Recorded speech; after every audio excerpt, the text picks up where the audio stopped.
Welcome to People's Blessing Show, where conversations spark, ideas ignite, and perspective collide. Get ready for engaging discussions, captivating guests, and thought-provoking insights that will leave you inspired. From current events to personal stories, this is People's Blessing Show with Reverend Blessing Ajayi.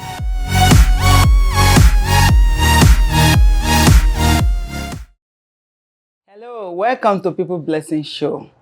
Today, I am here with a wonderful personality, someone that we help so much in our community, and today I want to tell you that it's going to be very, very great, interesting program, and I want you to look forward for it. I want to call on my special guest today, Councilor Brar. How are you? Thank you so much, Reverend Blessing, for having me here. It's an honor to be here with you. Thank you. We are blessed. You know what?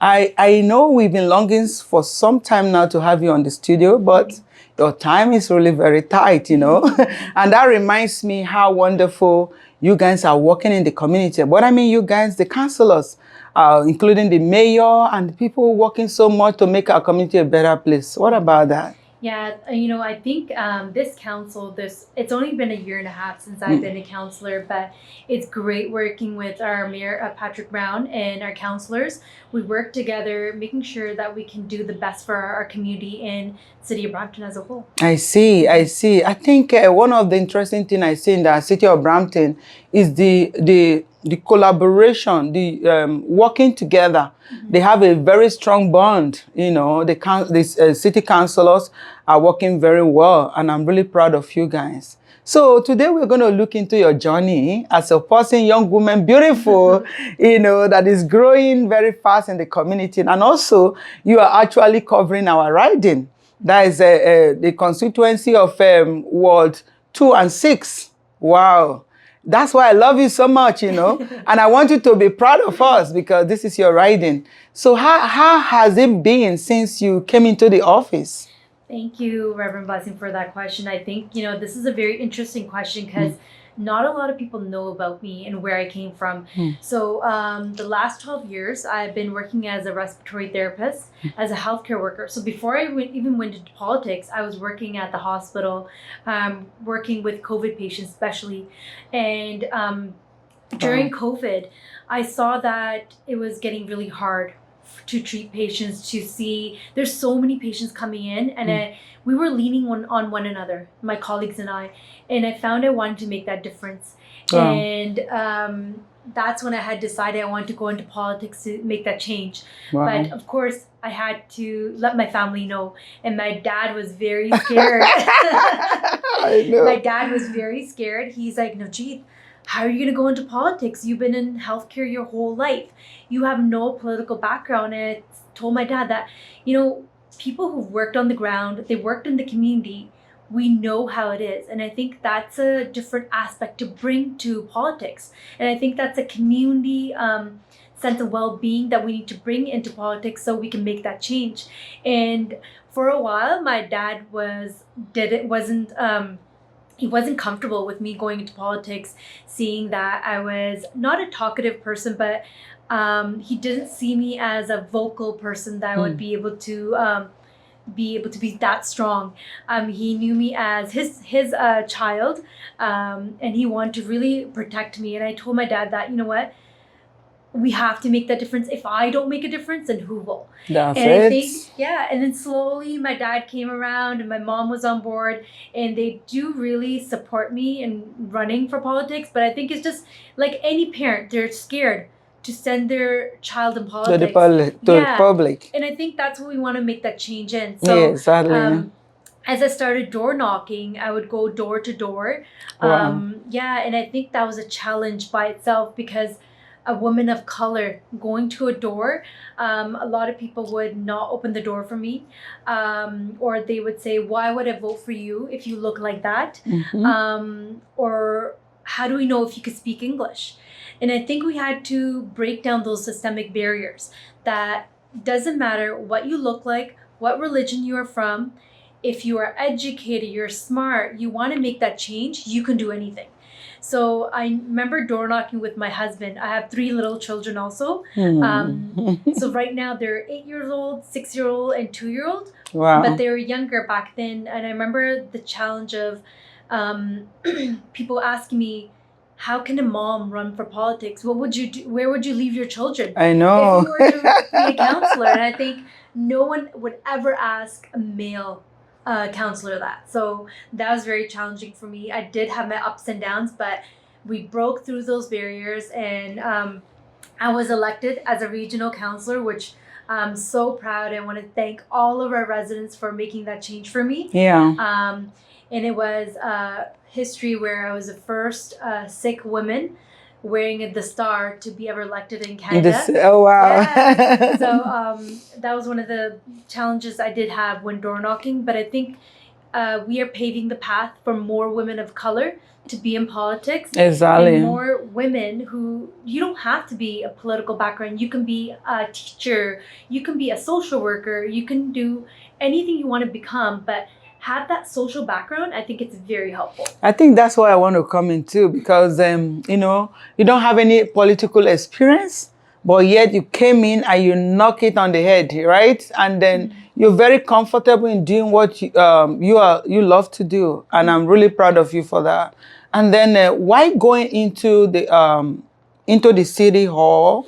What are the challenges that you encounter by, you know, getting involved, especially not being a political person, meeting people that have already been there in politics?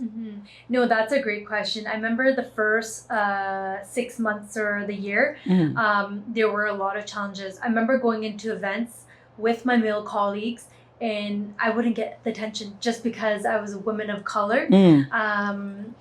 I wouldn't be addressed the same way as my male colleagues.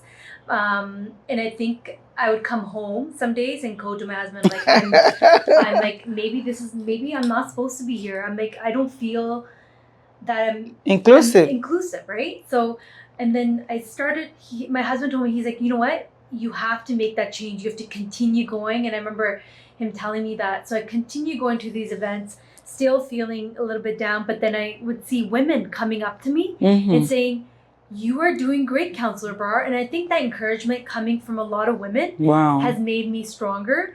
And Reverend Blessing, just like you have said, like you have been also so supportive of me going, you know, around. And the first time I ever met you, you had that positive persona around you, and I love that about you too. Yeah, thank you so much. Because, you know, I as a person, I really appreciate everyone that commit to the community. Not everyone is willing to commit. What I'm trying to say is that you work beyond your capacity. Like if I even talk of myself, the area where I will appreciate those who commit themselves into the community, because I am one of them. I may not be in the council, but ever since I came to this community, I have never worked for any company rather than doing community works. And I do it with all my heart. And as a person, I love my city. This city is the center of my heart. If I want any city to succeed, first is my city, that's city of Brampton. So if anyone is involved in the community, it's for the betterment of us all, our children, grandchildren to come.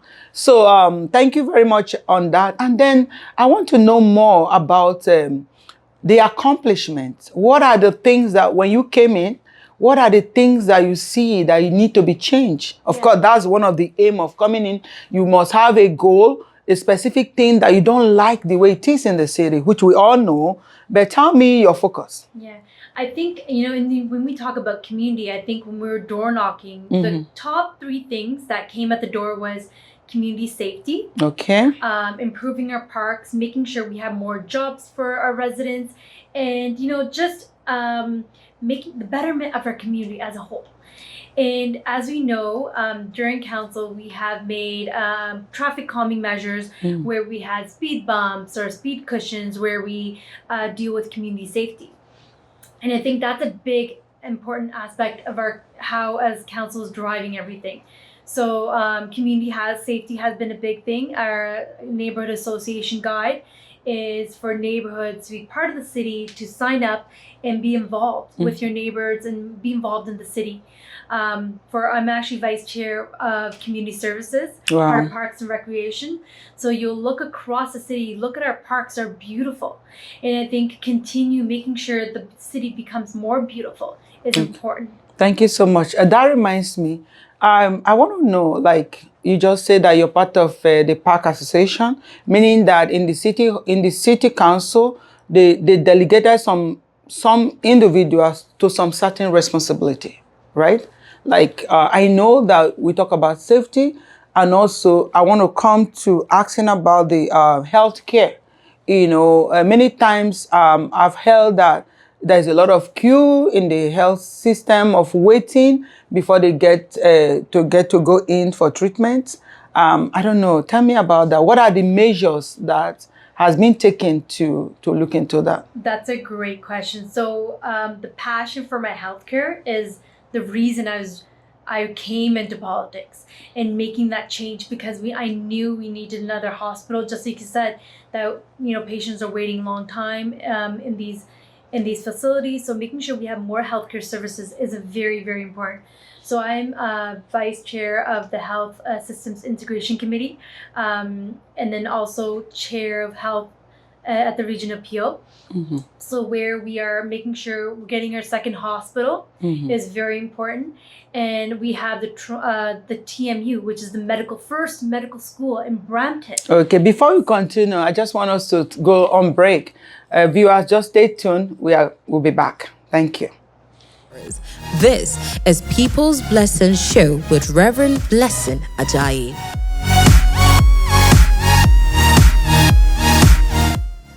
Okay, you're welcome viewers for our next section from our break. And as we were saying, we're talking about the healthcare system, of how the flow, the hospital, how the council have been able to handle or make a decision that will be workable to the citizens in our communities. So you were talking about that. Yeah.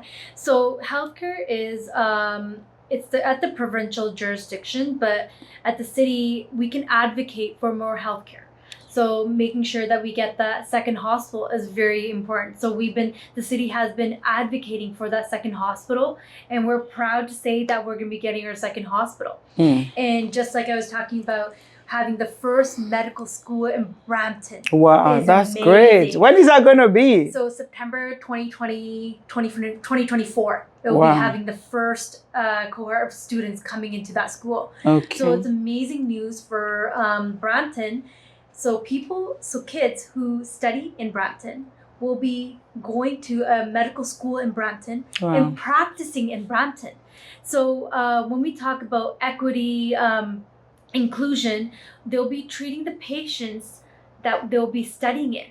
And I think that's important to have. It's very important. Having said that, it just came to my mind about the challenges citizens have been facing. And recently, it was known to us that one of our senior in the Black community, she was ill, and then she went to the hospital here in Brampton, and then was there, waited for so long time, and by the time they get her into the ward, she couldn't make it. She died. So I know that a few times this thing has been happening, and I think it's something that needs to be taken seriously, to save the life of our citizens in our community. And I see that all of you have been trying, but you guys, both the councilor, the mayors, the MPs, have to look into the health issue. And secondly, about the security has been very, very urgently needed to be taken care of in the city of Brampton. What do you say about that? I know there are so many news coming into how they have been snatching cars, and there was one they said that keep your keys by the door so that when they come in, they should use that key to open the car and take the car away. I don't know. Like, tell me about that. I hope you're aware of that, right? So I'm so sorry for your loss. And I would just want to talk about healthcare. I think what we need to do is educate our residents So when we talk about healthcare as a whole, making sure our residents get these services before they come to that critical stage where they have to go to the hospital. Exactly. So we talk about integration of care. So having, making sure our residents are educated on checkups. So we don't want our patients to be at the hospital unless they need to be. So if we can fix them before they get to the hospital, I think that's something key that we're working on. But how can that happen? Because if you go to the walking clinic, they refer you that if you have an urgency, go to the hospital, meaning that when you get to the hospital, you should be attended immediately, right? But when you go to the hospital and you're not in the lowest risk level, they keep you waiting. I know that probably they want to attend to those who are critically, ill, but things have to be changed. Sometimes people are very ill, but they come and seems as if they're okay. Yeah. And then, just like this, very, very sad for what happened. So yeah, so sad. And I think that's all about education. So making sure that if someone has like a flu, they go to the urgent care instead of the hospital. So making sure that we have less people who don't need to be there, go to the non-urgent areas. But I think again, healthcare, we need a lot of work that needs to be done in healthcare, especially in Brampton. And having that second hospital would definitely help in making sure we strengthen our healthcare system as a whole. And when we talk about auto theft, so the city of Brampton and Mayor Brown has been advocating to make sure it's at the provincial and the federal level that we're advocating to get this solved. Because at the city level, there's we have been putting budget into our Peel Regional Police to have more policing to help with that.